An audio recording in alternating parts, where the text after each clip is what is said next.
नमस्कार दोस्तों, कैसे आप सब लोग। आशा करता हूँ अच्छे होंगे, सकुशल होंगे। तो आज हम बात करने जा रहे हैं भारतीय हिंदी जगत सिनेमा की जानी मानी अभिनेत्री नरगिस दत्त के बारे में। आशा करता हूँ आप शुरू से आखिर तक जुड़े रहेंगे और चैनल को लाइक शेयर और सब्सक्राइब करना नहीं भूलेंगे। तो बात करते हैं शुरुआती दौर से।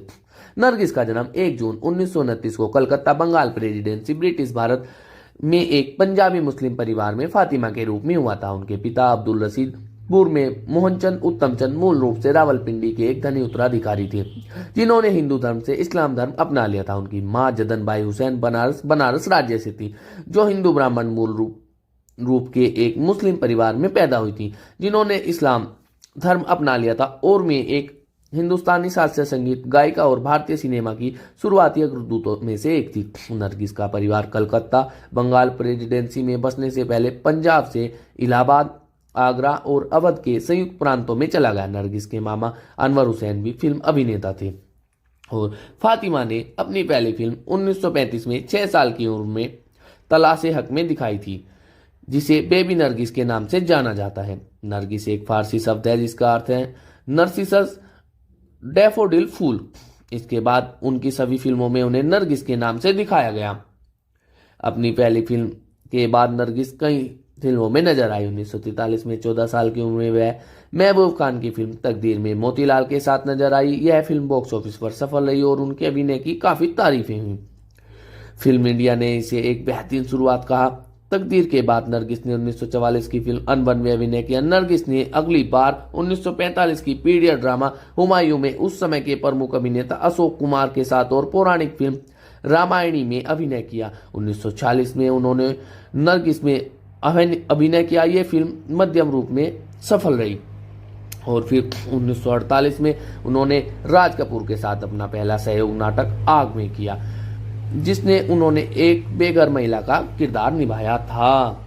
और फिर नरगिस ने महबूब खान की समीक्षकों द्वारा प्रशंसित नाटक अंदाज में अभिनय किया। फिल्म में उन्होंने नीना की भूमिका निभाई, जिसके पति राजन, जो राज कपूर को उसके दोस्त दिलीप कुमार के साथ उसके संबंध होने का शक होता है। बॉक्स ऑफिस पर इसकी शुरुआत धीमी रही, लेकिन जैसे ही सकारात्मक बातें फैली, यह एक बड़ी व्यावसायिक सफलता बनी। इसके बाद उन्होंने 1950 की फिल्में मीना बाजार, रोमांटिक ड्रामा जोगन, जान पहचान, संगीतमय ड्रामा बाबुल और आधी रात में भूमिकाएं की। जोगन और बाबुल दोनों ही बॉक्स ऑफिस पर हिट रही और बाबुल में उनके अभिनय को विशेष रूप से देखा गया। इसके बाद उन्होंने ड्रामा फिल्म हलचल और दीदार दोनों 1951 में अभिनय किया और फिर उन्होंने आवारा 1951 में एक किरदार निभाने के लिए चुना गया। यद्यपि यह एक पिता और उसके अलग हुए बेटे के इर्द गिर्द घूमती रही। और फिर 1952 में नरगिस ने रोमांटिक फिल्म बेवफा में अभिनय किया, जो बहुत सफल नहीं रही। इसके बाद उन्होंने मनोवैज्ञानिक ड्रामा अनहोनी में भी अभिनय किया। नरगिस को दोहरी भूमिका निभाने के लिए बहुत सराहना मिली और उनके प्रदर्शन को आलोचकों की प्रशंसा भी मिली। और नरगिस ने राज कपूर की सामाजिक ड्रामा सीरीज 420 1955 के साथ अपने करियर को पुनर्जीवित किया। फिल्म में नरगिस ने एक स्कूल टीचर की भूमिका निभाई, जो राज कपूर की प्रेमिका बन जाती है। यह राज कपूर के निर्देशन में नरगिस की आखिरी फिल्म थी।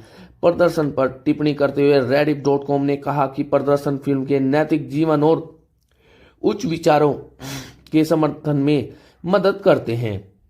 और 1957 में वह महबूब खान की ऑस्कर नामित महाकाव्य नाटक मदर इंडिया में भी दिखाई दी, और जिसने उन्हें सर्वश्रेष्ठ अभिनेत्री का फिल्म फेयर पुरस्कार दिलाया।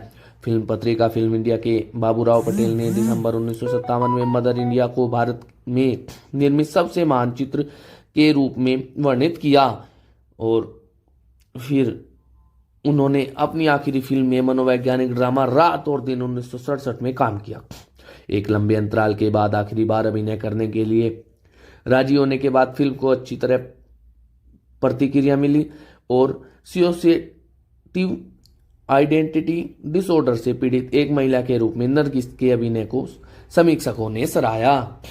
और 1980 से 1981 तक राज्यसभा भारतीय संसद के ऊपरी सदन के लिए भी मनोनीत किया गया, लेकिन कैंसर के कारण वह बीमार पड़ गई और कार्यकाल के दौरान ही उनकी मृत्यु हो गई। और नरगिस का अभिनेता राज कपूर के साथ लंबे समय तक रिश्ता रहा, जो फिल्मों आवारा और श्री 420 में उनके सह कलाकार थे। राज कपूर शादीशुदा थे और उनके बच्चे भी थे। जब उन्होंने अपनी पत्नी को तलाक देने से इनकार कर दिया तो नरगिस ने अपने 9 साल लंबे रिश्ते को खत्म कर दिया। नरगिस 11 मार्च 1958 को अभिनेता सुनील दत्त से विवाह किया, जो पंजाबी मोहनलाल वंश के हिंदू थे। अपनी शादी से पहले नरगिस ने हिंदू धर्म अपना लिया और अपना नाम निर्मला दत्त रख लिया। कहा जाता है कि दत्त ने मदर इंडिया के सेट पर लगी आग से उसकी जान बचाई थी। उन्होंने कथित तौर पर दत्त की बहन और मां की भी मदद की थी। उनके 3 बच्चे थे, संजय दत्त, नम्रता दत्त और प्रिया दत्त। संजय एक सफल फिल्म अभिनेता बने। नम्रता ने अभिनेता कुमार गौरव से विवाह किया, जो दिग्गज अभिनेता राजेंद्र कुमार के बेटे हैं, जो मदर इंडिया में नरगिस और सुनील दत्त के साथ दिखाई दिए थे। और नरगिस को सफेद साड़ी पहनना, टेलीफोन पर बात करना और सड़कों पर बिकने वाली पानी पूरी खाना बहुत पसंद था। वह एक बेहतरीन तैराक थी और अपने भाइयों के साथ क्रिकेट खेलना बहुत पसंद करती थी। और स्पास्टिक सोसाइटी ऑफ इंडिया के संस्थापक मिथु वलूर ने एक साक्षात्कार में कहा कि नरगिस का सपना चिकित्सा की पढ़ाई करना था, जिसे वह कभी पूरा नहीं कर सकी। और उन्होंने अपने कार्यकाल में कुछ पुरस्कारों को भी जीता, जैसे 1958 में पद्मश्री कला के क्षेत्र में योगदान के लिए उन्हें सम्मानित किया गया और वर्ष 1958 में फिल्म फेयर सर्वश्रेष्ठ अभिनेत्री के लिए पुरस्कार जीता और 1958 में ही Karlovy very international film festival सर्वश्रेष्ठ अभिनेत्री के लिए और पुरस्कार जीता और इसमें इन्होंने भारत माता का रोल निभाया था। और 1968 में राष्ट्रीय फिल्म पुरस्कार सर्वश्रेष्ठ अभिनेत्री के लिए राष्ट्रीय फिल्म पुरस्कार रात और दिन फिल्म के लिए पुरस्कार जीता गया और फिल्म फेयर पुरस्कार सर्वश्रेष्ठ अभिनेत्री के लिए मनोनीत रही 1969 में। और 2001 में स्टारडस्ट पुरस्कार सहसादरी की सर्वश्रेष्ठ अभिनेत्री के लिए सम्मानित किया गया। और मुंबई के बांद्रा में एक सड़क का नाम उनकी याद में नरगिस दत्त रोड रखा गया है। भारत डाक द्वारा नरगिस के सम्मान में 100 पैसे अंकित मूल्य का एक डाक टिकट जारी किया गया था। राष्ट्रीय फिल्म पुरस्कारों ने हिंदी सिनेमा में उनकी उपलब्धि पर राष्ट्रीय एकता पर सर्वश्रेष्ठ फीचर फिल्म के लिए नरगिस दत्त पुरस्कार की स्थापना करके दत्त को सम्मानित किया था। और अज्ञात कारणों से 2024 में उनका नाम पुरस्कारों से हटा दिया गया। नरगिस को बांद्रा बैंड स्टैंड में वॉक ऑफ द स्टार्स में शामिल किया गया था, जहां नरगिस दत्त से उनका ऑटोग्राफ संरक्षित किया गया था। गूगल ने नरगिस को उनके जन्मदिन को डूडल के साथ मनाया और नोट किया। नरगिस ने अपना घूंघट हटा लिया और मजबूत महिला नायकों के चित्रण के साथ सिल्वर स्क्रीन पर धूम मचाया। और भाईचंद पटेल ने अपनी पुस्तक बॉलीवुड के टॉप 20 भारतीय सिनेमा के सुपरस्टार्स में नरगिस के बारे में भी लिखा था। 2023 में नोएडा के किरण नादर म्यूजियम ऑफ आर्ट में सितारे जमीन पर नाम की एक प्रदर्शनी में नरगिस के चित्र थे, जिन्हें JS ठक्कर ने खींचा था। और फिर नरगिस 2 अगस्त 1980 को राज्यसभा के सत्र के दौरान बीमार पड़ जाती है, जिसका प्रारंभिक कारण पीलिया माना गया था। उन्हें घर ले जाया गया और मुंबई के ब्रीच कैंडी अस्पताल में भर्ती करा गया 15 दिनों के परीक्षण के बाद, जिसके दौरान उनकी हालत लगातार बिगड़ती गई और उनका वजन तेजी से कम हो गया। 1980 में उन्हें अग्नाशय के कैंसर का पता चला और न्यूयॉर्क शहर के Memorial Sloan Kettering Cancer Center में इस बीमारी का इलाज कराया गया।